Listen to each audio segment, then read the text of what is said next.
ઓમ શાંતિ। 7 તારીખના ભગવાનના મહાવાક્યોનો સાર છે। शिव बाबा के मीठे बच्चे, तुम्हें ज्ञान का तीसरा नेत्र मिला है, इसीलिए खुशी से रोमांच खड़े हो जाने चाहिए। खुशी का पारा सदा चढ़ा रहे। किस बात की खुशी होनी चाहिए? स्वयं भगवान हम आत्माओं को पढ़ाने के लिए आया है। प्रश्न,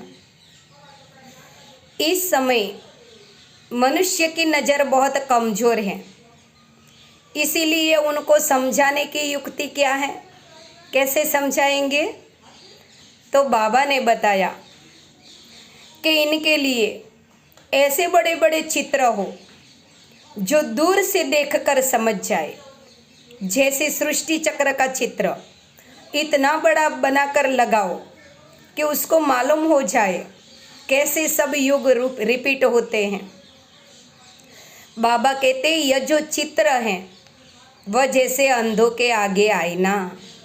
प्रश्न दूसरा, सारी दुनिया को स्वच्छ बनाने में तुम्हारा मददगार कौन बनता है?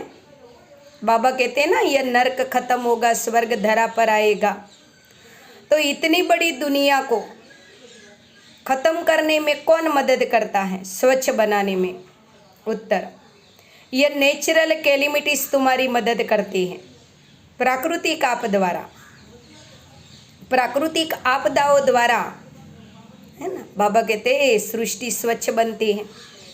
इस बेहद की दुनिया की सफाई के लिए यह नेचुरल कैलेमिटीज मदद करती हैं। पहली पॉइंट है, शिव बाबा जो सिखाते हैं उसे अमल में लाना है, सिर्फ कागज पर नोट नहीं करना। जैसे रोज सभी धारणा सार कागज पर लिखते हैं ना, वो बार बार दिन में जब भी फुर्सत मिले पढ़ना है, सिर्फ कागज पे नहीं लिखना। विनाश के पहले जीवन बंधन से जीवन मुक्त पद प्राप्त करना है। दूसरी पॉइंट, अपना टाइम विनाशी कमाई के पीछे अधिक वेस्ट न करो। चाहे आप कितना भी, बाबा कहते जमा कर लो, सब मिट्टी में मिल जाने वाला है। इसीलिए बेहद के बाबा से बेहद का वारसा लेना है और देवी गुण धारण करने हैं। वरदान, योग बल द्वारा माया की शक्ति पर जीत प्राप्त करने वाले सदा विजयी भव। ज्ञान बल और योग बल, योग बल माना योग की शक्ति, ज्ञान की शक्ति सबसे श्रेष्ठ है। जैसे साइंस का बल अंधकार पर विजय प्राप्त करता, रोशनी कर देता है। जैसे अंधियारा होता है और जैसे ही हम लाइट करते हैं ऑन, है ना, तो रोशनी हो जाती है। ऐसे योग बल सदा के लिए माया पर विजय प्राप्त कराता है। योग बल इतना श्रेष्ठ बल है जो माया की शक्ति उसके आगे कुछ भी नहीं कर सकती। योग बल वाली आत्माएं स्वप्न में भी माया से कभी हारेगी नहीं। जो ज्ञानी है, योगी है, वह कभी स्वप्न में भी माया से नहीं हारते।